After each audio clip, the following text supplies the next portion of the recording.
सतगुरु की पहचान क्या होगी, ये हमारे सभी सदग्रंथ भी बताते हैं। सतगुरु की सबसे पहली पहचान बताई है कबीर परमात्मा जी ने अपनी प्यारी आत्मा धर्मदास जी को, कि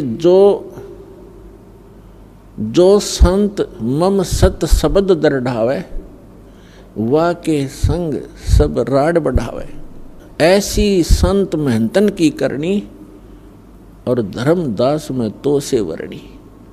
पहली पहचान बताई है कि जो मेरा प्यारा हंस, मेरा भेजा हुआ दास, जिसको मैं सतगुरु बनाकर भेजूंगा। सतगुरु का अर्थ होता है सच्चा ज्ञान प्रदान करने वाला, और सच्ची ही साधना उसके पास हो, और वो अधिकारी हो उस नाम के दान करने का, सभी मर्यादाओं का वो पालन करता हो, जैसे सभी कंडीशन पूरी हो,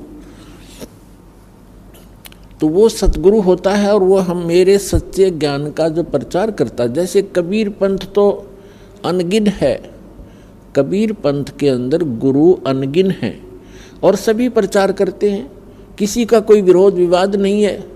हरिदास ने जिस दिन से सच्चा ज्ञान प्रारंभ किया है, उसी दिन से हर तरफ से विरोध प्रारंभ हो गया था।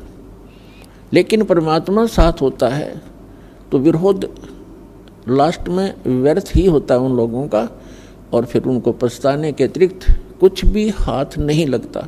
ये तो पहली पहचान बताई है। फिर दूसरी बताई है कि सतगुरु के लक्षण कहूँ मधुरे बैन विनोद, 4 वेद 6 शास्त्र वो कहे 18 बोध।